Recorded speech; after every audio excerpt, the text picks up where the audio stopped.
Gracias, presidenta. No estaba segura de si me estaba dando la palabra. Buenos días a todas y a todos. Señor consejero, por aquí otra vez. Me imagino que en esta comparecencia no hace falta que me extienda en hablar sobre la importancia de las renovables, ¿verdad? Ni sobre lo malas que son los combustibles fósiles, ni del problema que tiene el cambio climático, ni por supuesto de la gran oportunidad del momento actual para la generación de empleo y economía que tendrían los vehículos eléctricos. Todo eso ya lo sabe usted. De hecho, además, ya he defendido aquí comparecencias sobre las medidas para mitigar el cambio climático, sobre política energética y sobre eficiencia energética. Por tanto, de todos esos datos ya hemos hablado. También sabemos que usted hoy, o esperamos que nos vaya a contar que existen un montón de planes y de cuáles son los objetivos a 2020 o a 2030. Nos va a hablar de muchos documentos estratégicos, tanto del Gobierno de Canarias como de las distintas instituciones locales, que apuestan por el impulso al vehículo eléctrico. Las hemos visto.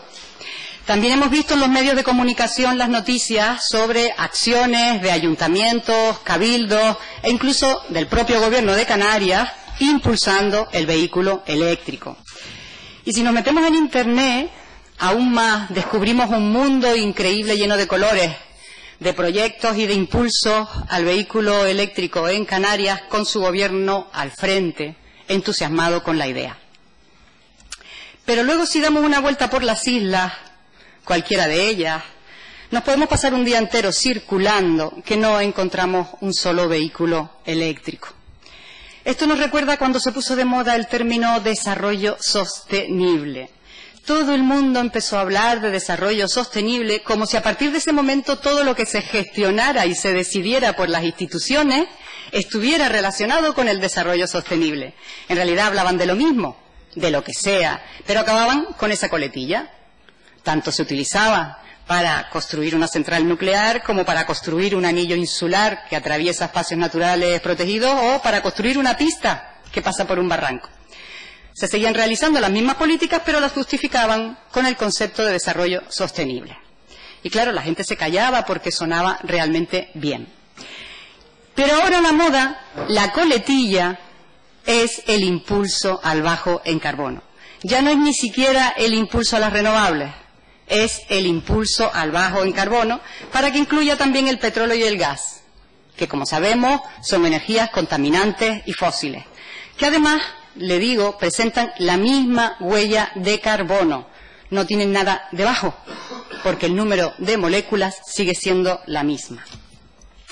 Y además todo esto impulsado bajo el mismo modelo político, económico, empresarial del mismo oligopolio de siempre. Las eléctricas, las petroleras y el gas natural. La hoja de ruta la marcan estas empresas. Los cambios en la materia prima y en el uso de la energía se producen cuando les interesa a estas compañías, según sus propios planes de estrategia y de viabilidad económica. Lo que le vamos a pedir en esta comparecencia es que nos aclare cuestiones mucho más concretas. Descríbanos qué medidas ha tomado esa consejería para aumentar el número de coches eléctricos en este año y qué efectividad han tenido. Díganos cuánto ha aumentado realmente el número de coches desde que usted es el consejero de Economía e Industria.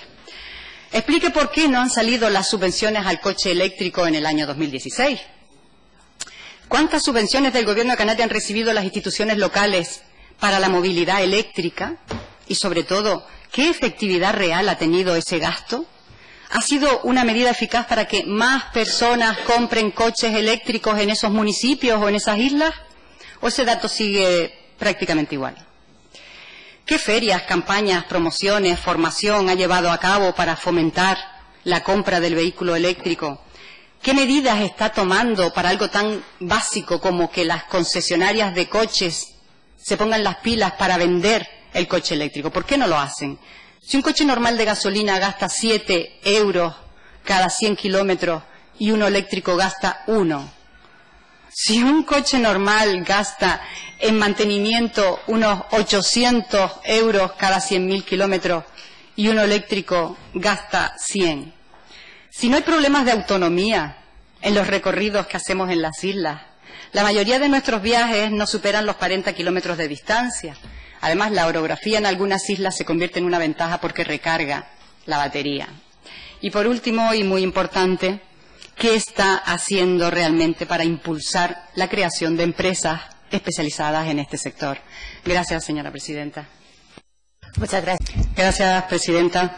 Señor consejero, le pregunté por la efectividad de esas subvenciones, por ejemplo, a islas o ayuntamientos. Usted ha dicho ahora que subvencionó las de la Isla del Hierro. Bueno, pues para decirle que los puntos de recarga de la Isla del Hierro no funcionan, por ejemplo. Y al señor Ramos le voy a decir que efectivamente el Gobierno de Canarias no le dio esas subvenciones porque fue incapaz de saber gestionarlo, pero es que además los 3 puntos de recarga que tienen en la Isla La Gomera realizados por los distintos ayuntamientos tampoco funcionan.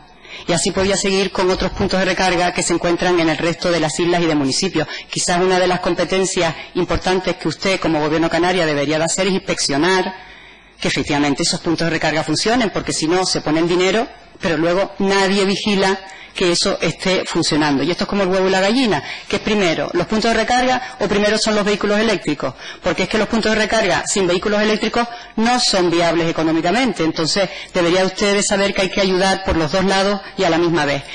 Y por otro lado, al portavoz de Nueva Canarias le puedo decir que también en esta comisión, en la Comisión de Obras Públicas, he defendido una comparecencia sobre movilidad sostenible, donde efectivamente hablábamos de que lo importante era el transporte público. Pero hoy por hoy, en este momento, estamos hablando del coche eléctrico. Y mire, usted ha afirmado que el vehículo eléctrico, en unas declaraciones previas, es una prioridad por razones medioambientales y económicas, estimando que para el año 2030 Canarias iba a tener 400.000 vehículos eléctricos y unos 38.000 puntos de recarga.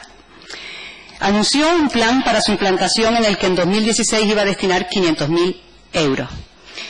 Con 500.000 euros al año va a conseguir las 38.000 estaciones de recarga y los 400.000 coches en 15 años. Eso toca a 2.500 puntos de recarga y unos 25.000 coches por año. ¿Sabe cuántos puntos se han puesto este año? ¿Y cuántos coches se han comprado? Aparte de los puntos de recarga rápidos de Lanzarote, que ha subvencionado, y los de Fuerteventura, que también los ha subvencionado y que se encargaron este año, y algún otro punto más de carga media, como los del Ayuntamiento de La Matanza, poco más se ha hecho. Y en cuanto al número de coches que se han matriculado este año, deben ser unos 60. En total tenemos en Canarias, incluidas las motos, 650 vehículos eléctricos. Eso es todo lo que tenemos. Señor consejero, los documentos estratégicos que usted maneja, igual que los he visto yo, hablan de inversiones muy importantes para poder conseguir esos datos.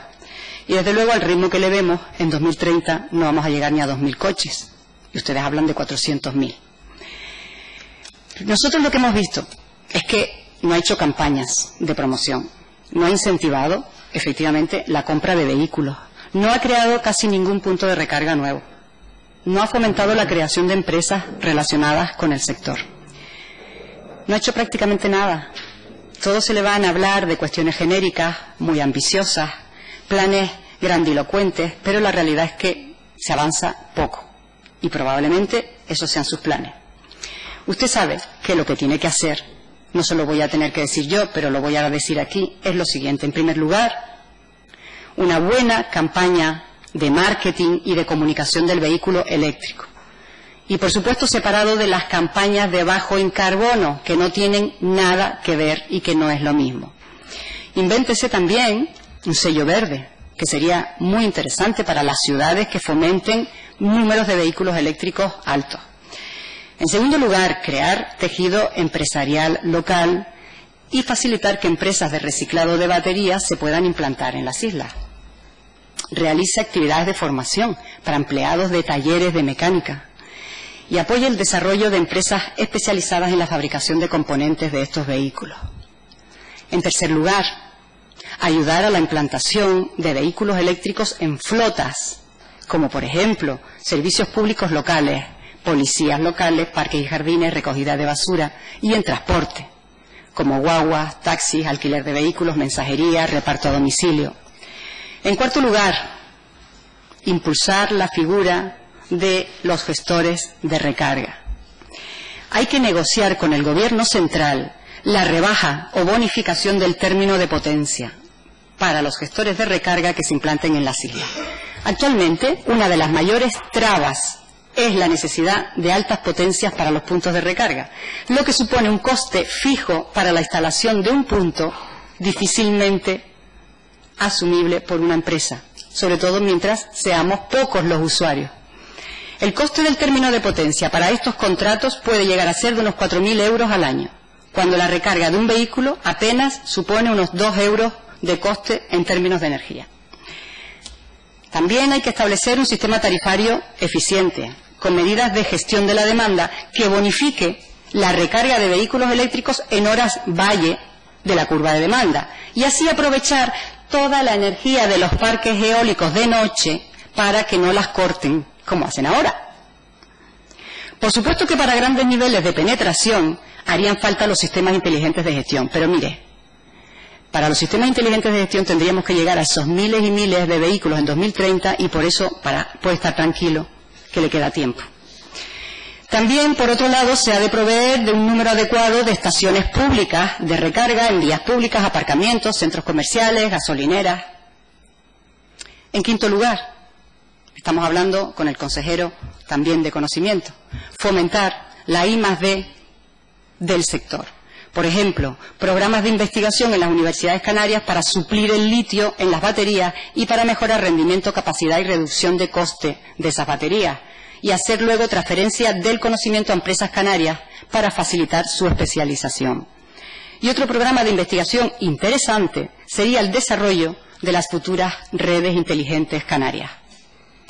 En sexto lugar, aprueben una legislación específica, una ley con medidas de fomento del vehículo eléctrico para que en todos los municipios de Canarias, en todas las comunidades de vecinos y en todo el sistema viario y urbano se fomente el vehículo eléctrico y, por supuesto, regule y homogenice lo que está ocurriendo ahora en la movilidad urbana, que se tienen que otorgar beneficios a la circulación de vehículos eléctricos y hay ayuntamientos que lo hacen y otros que no, como por ejemplo preferencia de aparcamientos en vías públicas, circulación por carriles bus-taxi, bonificación en la tarifa de intercambiadores de guagua o bonificaciones en las zonas azul y verde. En séptimo lugar, hay que desarrollar medidas fiscales, mayor carga impositiva a los vehículos de gasolina y diésel. A mí no me importa pagar mientras tenga un coche de gasolina, que también además está mucho más rebajado por el sistema que es TCI. Rebaja también en el impuesto de circulación para los vehículos eléctricos y, por supuesto, incentivos directos a la compra de esos vehículos. Y el último punto, pero el más importante, mayor impulso efectivamente a las políticas energéticas renovables para que la energía de los coches eléctricos sea cada vez más proveniente de energías limpias y no de fósiles y contaminantes. Y debemos conseguir la generación distribuida y el autoconsumo. Aparte de estas cuestiones, le voy a solicitar otras más concretitas y más urgentes. Mire, por favor, encárguense ya de unificar las tarjetas para el uso de los puntos de recarga. Es una locura, no sé si usted lo sabe. Cada punto de recarga tiene una tarjeta diferente, de un ayuntamiento, de un cabildo, de una empresa. Al final hay que solicitar y tener en la cartera un montón de tarjetas, tantas tarjetas como puntos de recarga. Una es que, vamos a ver, si es que lo que le está ocurriendo ahora mismo a una persona que tiene un coche eléctrico es que no puede visitar otra isla, no puede coger su coche eléctrico a otra isla porque en esos otros puntos de recarga no puede recargar, son tarjetas todas diferentes. Hoy, yo creo que eso es una labor clara de regionalización que le corresponde al Gobierno de Canarias. Unifique las tarjetas. Es que esa gente se está volviendo loca porque no pueden estar con todas, solicitándolas además a distintos puntos. Otro ruego, saque las subvenciones al coche eléctrico, pero mírenos que no sean como las del año pasado, que el plazo fue solo de un mes, que además no se le dio difusión, que además los requisitos para solicitar la subvención eran mayores que para presentarte unas oposiciones. Parece mentira que para solicitar una subvención de un coche convencional de diésel o de gasolina no te piden nada, te la dan, y sin embargo para pedir una subvención al coche eléctrico tienes que tener más méritos que el presidente del gobierno.